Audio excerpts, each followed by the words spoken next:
성도 여러분 안녕하세요. 이제 오늘 마지막 25년 마지막 예배입니다. 송년 예배로 주님앞에 드립니다.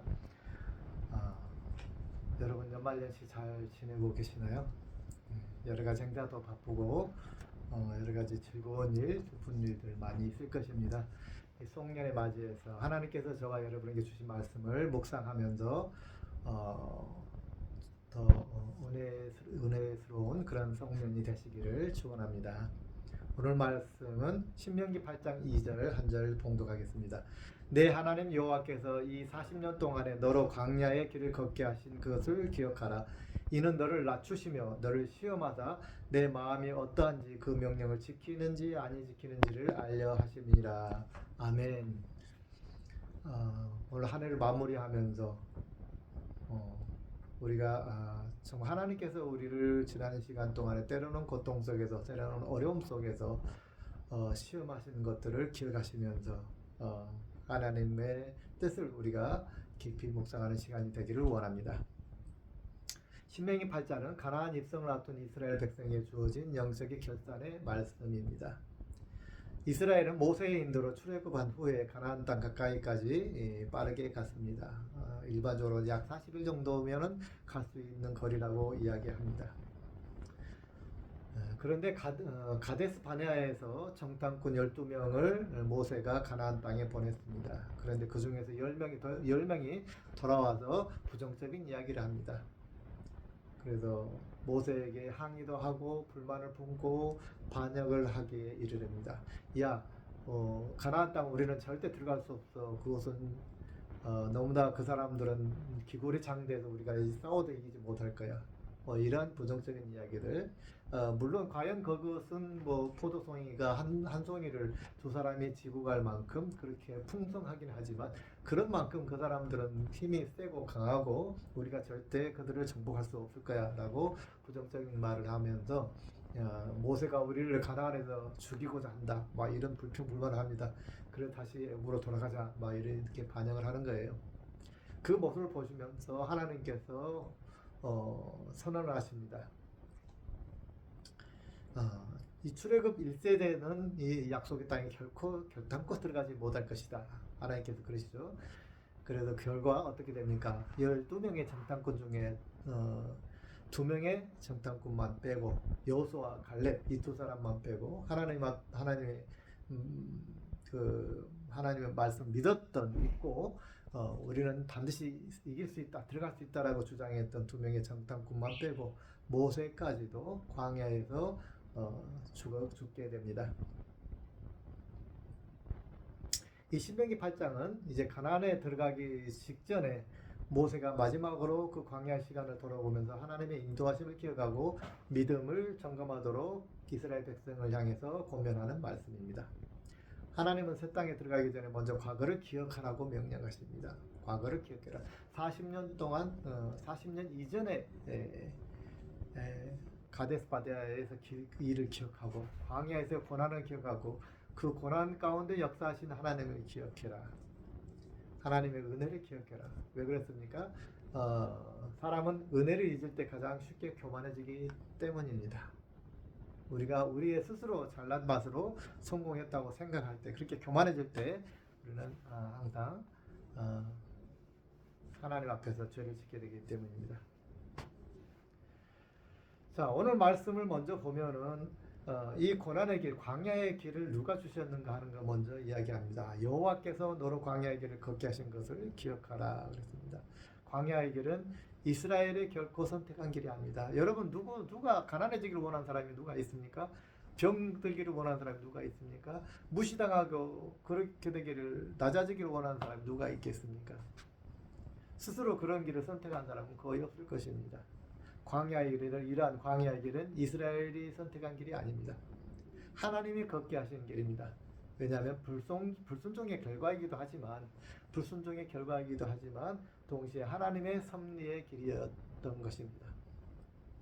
우리의 인생에 이해되지 않는 길도 우연이 아니라 하나님의 허락 속에 있습니다. 광야는 버려진 장소가 아니라 하나님이 동행하셨던 그러한 신앙 훈련소였던 것입니다. 여러분 광야에서 이스라엘 백성들이 먹을 것이 없어 고기가 없어서 불평불만할 때 하나님께서 만나와 메추라기와 만나를 주셨습니다. 광야에서 이스라엘 백성들이 목에 말라고 원망할 때 하나님께서 모세의 지팡이를 통해서 아예 물을 트게 하시고 그 목마름을 해결해 주셨습니다. 이처럼 위기와 고난은 바로 하나님을 우리가 다시금 찾게 되는, 우리가 교만을 버리고 겸손히 하나님을 찾게 되는 그러한 영적인 훈련소가 된 것입니다. 하나님은 이스라엘을 어떻게 훈련시키셨습니까? 먼저 너를 낮추시며 그랬습니다. 이는 너를 낮추시며, 광야의 목적입니다. 하나님께서 왜 우리를 광야에 몰아넣으시는가? 우리는 고난 끝, 행복 시작했으면 너무나 좋겠습니다. 예수님 믿으면 그냥 모든 고난은 끝나고 행복 시작이라고 우리는 혼동하고 있습니다. 그 말이 맞는 말이기도 하고 틀린 말이기도 합니다. 이 말은 예수님 믿으면 우리가 고난이 끝나고 행복 시작이다 라는 이 말은 반은 맞지만 반은 틀린 말입니다. 믿음의 눈으로 바라보면 이거는 분명히 맞는 이야기입니다. 그러나 세상의 눈으로 바라보면 이 논리, 이 정의, 이 명제는 사기꾼과 같은 말이 되는 것입니다. 우리가 예수님 믿었다고 해서 우리의 삶이 나아집니까? 우리가 예수님 믿었기 때문에 우리가 부자가 됩니까? 우리가 예수님 믿었기 때문에 병마가 없어집니까? 예수님 믿는 사람도 암에 걸리고, 예수님 믿는 사람도 사업에 실패하고, 예수님 믿는 사람도 고난에 빠집니다. 예수님 믿는 사람도 사기당합니다. 왜 그럴까요? 우리는 광야라고 하는 인생에 들어와 있기 때문입니다. 우리의 삶은 바로 광야입니다. 하늘나라에 갈 때까지, 죽어서 하늘나라에 갈 때까지 우리는 광야의 삶을 살 수밖에 없는 것입니다. 광야에서는 사탄이 우리를 지배하는 그런 세상이라고 성경에 기록이 되었습니다. 이 광야는 사탄이 우리를 지배하고 있기 때문에, 이 세상을 지배하고 있기 때문에 우리는 고난 가운데 살 수밖에 없다라는 것입니다. 그러면 어떻게 해서 이 광야가 행복의 세상이 될 수 있을까요? 어떻게 하면 이 광야가 에덴 동산이 될 수 있을까요? 하나님은 이 광야 속에 우리를 보내신 이유는 바로 우리를 낮추시기 위한 것이다 그랬습니다. 하나님 광야에서 이스라엘을 먼저 낮추셨습니다. 먹을 것이 없게 하시고 스스로 살 수 없게 하시고 매일 하나님을 의지하게 하셨습니다. 교만은 하나님을 필요 없게 만들기 때문입니다. 여러분 세상 사람들을 보십시오. 하나님이 필요 없다 라고 외치는 자들입니다. 그것이 바로 교만이라고 하는 것입니다. 광야는 벌을 주시게 한 것이 아니고 하나님을 향한 믿음, 의존을 배우게 하는 학교입니다. 교만을 버리고 겸손하게 하나님을 의존하게 하시기 위해서 하나님께서 우리를 세상이라고 하는 광야에 보내셨던 것입니다. 두 번째로는 너를 시험하사 그랬습니다. 하나님께서는 우리를 광야에 보내신 이유는 우리를 시험하시기 위한 것이라는 것입니다. 이 시험은 우리를 넘어뜨리기 위한 것이 아니고 우리를 드러내게 하시기 위한 시험입니다.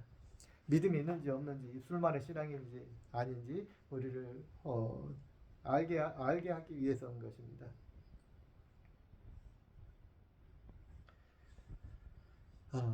우리는 이미 예수님 믿고 그리스도인이 되었습니다. 우리는 믿음이 있다고 합니다. 우리는 기도도 하고 믿음 안에 살아간다고 우리는 생각을 합니다. 그런데 정말로 우리의 입술만의 믿음인지 아니면 몸으로 실천하는 믿음인지 우리는 광야의 연단을 통해서만이 그것이 드러나기 때문입니다. 하나님께서는 바로 우리의 믿음이 진짜인지 아닌지, 입술만의 믿음인지 아닌지, 예배 시간에 하나님을 찬양하고 그럴 때 그 찬양이 진짜인지 가짜인지 우리의 삶 속에서 드러나 보이게 하기 위해서 시험하시기 위해서 우리 광야를 주신다 그랬습니다. 여러분의 믿음은 어떻습니까? 진짜입니까? 아니면 가짜입니까? 고난이 닥치면 금방 하나님을 원망합니까? 주를 믿는다 하면서 말씀대로 순종하지 않습니까? 우리의 하나님께서 광야를 통해서 우리의 믿음을 시험하십니다. 우리의 믿음은 입술에 국한된 그런 믿음인지 아니면 우리의 몸과 마음으로 온전하게 순종하는 믿음인지 스스로 돌이켜보시는 이 시간이 되시길 바랍니다. 세 번째로 하나님께서는 신의 명령을 지키는지 아니 지키는지를 알려 하심이라 그랬습니다. 하나님께서 보고자 하신 것은 능력이 아니라 순종이었습니다. 환경이 좋을 때만 순종하는가? 이해되지 않아도 따르는가? 순종은 신앙의 결과가 아니라 신앙의 증거입니다. 저는 매번 생각합니다. 내가 정말 목사로서 자질을 갖춘 사람인가? 생각했을 때 목사의 ABC 중에 A도 갖추지 못한 사람이다라는 생각을 항상 합니다. 목사가 가장 갖춰야 될 것, 그게 뭘까요? 사람을 사랑하는 거잖아요. 사람의 관심을 갖는 거예요, 항상. 그죠? 그게 가장 목사로서 갖춰야 될 것이라고 생각을 합니다.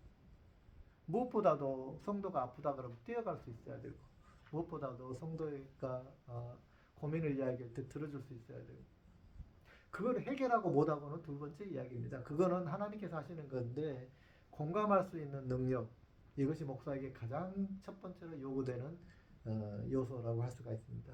그런데 저는 그러한 게 없는 것 같아요. 저는 이과지망생이고 기계 좋아하고 사람보다도 기계를 더 좋아해요. 그죠? 네. 그것이 성도들에게 저의 아주 아킬레스건입니다. 그래서 비난이 되기도 하고 또 그것 때문에 제가 힘들기도 하고 그렇습니다. 내 자신이 하나님 그래요. 하나님 저 같은 사람을 왜 목사를 시키셨습니까? 그냥 평신도 선교사였으면 차라리 평신도 선교사, 기술 선교사였으면 얼마나 좋았을까요? 그런 욕도 안 먹고 기술 선교사니까 저희 기술 가지고 얼마든지 봉사한다, 얼마나 칭찬만 받았을 텐데 목사가 되다 보니까 욕도 먹고 목사가 왜 저래? 사람은 신경도 안 쓰고 그래서 목회도 별로 그렇게 순탄하지 못하고 그렇습니다. 그런 저를 하나님께서 왜 쓰실까라고 저는 생각을 해봅니다. 왜 굳이 하나님께서는 목회도 잘 못하고 전도도 잘 못하고 그러는 저를 쓰고 계실까? 이거 억지로 쓰고 있는 걸까요? 생각해 봅니다. 그리고 내가 목사가 되지 않았으면 어땠을까도 가끔 생각해 봅니다. 나는 무슨 일을 하고 있었을까? 저는 아무리 목사가 안 됐으면 아무래도 뭐 기술자가 돼 있겠죠. 과연 그 기술자로서는 행복한 길이었을까? 생각을 해봅니다. 어쨌든 모르겠어요. 결과는. 그러나 한 가지 알 수 있는 것은 내가 완전하지 않았기 때문에 주님께서는 저를 쓰셨다라는 것입니다. 제가 목사로서 불완전했기 때문에 목사로도 온전하지 않았기 때문에 목사로서 갖춰야 될 기초가 없는 사람이었기 때문에 하나님을 의지할 수 있었다라는 것입니다. 정말 그런 것 같아요. 저는 저를 알잖아요. 제 자신이 저를 알잖아요. 저는 계획하고 뭘 할 수 하는 거는 잘할 수 있어요. 그러나 진짜 필요한 거, 계획의 목표에 있어서 계획이 중요한 게 아니에요. 어떻게 행사를 할 것인가 플랜 짜는 것이 중요한 게 아니거든요. 정말 한 사람을 만나서 그 마음을 어루만져주고 상담해주고 공감해줄 수 있는 것이냐, 이것이 예수님의 사랑으로 그렇게 할 수 있느냐가 진짜 중요한 거잖아요. 예수님의 사랑으로 함께 다가갈 수 있는 거, 이게 가장 중요한 것인데 그런 걸 생각하면 저는 빵점짜리 목사입니다. 기초도 안 돼 있는 목사예요. 그럼에도 하나님께 쓰시는 것은 내 부족함을 알고 하나님 앞에 의지하는 법을 알기 때문이라는 것이죠. 제가 제 단점을 알기 때문에 하나님 앞에 의지할 수밖에 없어요. 하나님, 저는 그런 사람입니다. 그런 사람을 주님께서 저를 택하셔서 목사를 만드셨으니 제가 일반 목회자들처럼 하지는 못할지라도 하나님, 저에게 필요한 것도 저의 달란트를 들어 사용하여 주시옵소서. 제가 오직 믿음으로 주께서 가라 하면 가고 멈추라 하면 멈추고 주님께서 하라 하면 하겠나이다. 이거밖에 없는 것 같아요.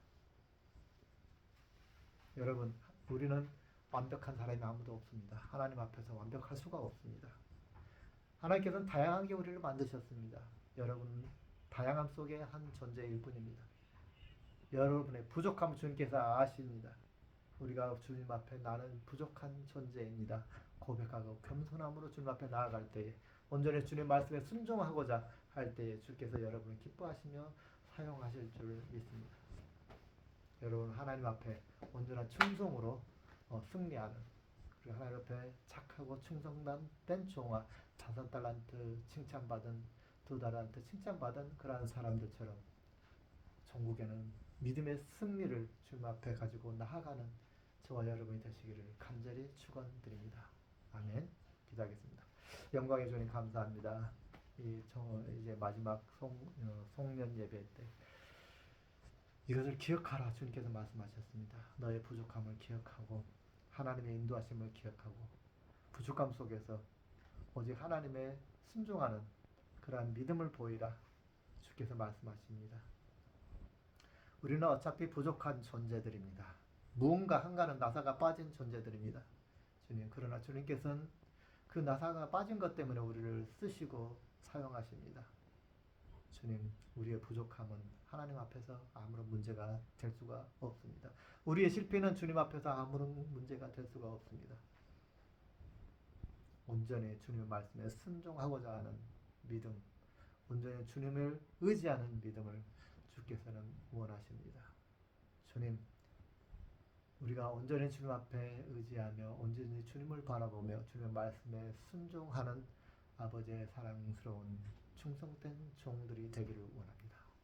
이제는 우리 주 예수 그리스도의 은혜와 하나님 아버지의 무한하신 사랑과 성령님의 교통하심이 온전히 주님의 말씀을 의지하며 순종하며 주께 나아가기를 원하는 아버지의 사랑하는 자녀들 머리 위에 이제부터 영원까지 함께 하시기를 간절히 축원하옵나이다. 아멘. 할렐루야. 마지막 시간들 주님 앞에 묵상하며 잘 마무리하시고 내년 새 신년 예배 때 다시금 뵙겠습니다. 할렐루야. 사랑합니다.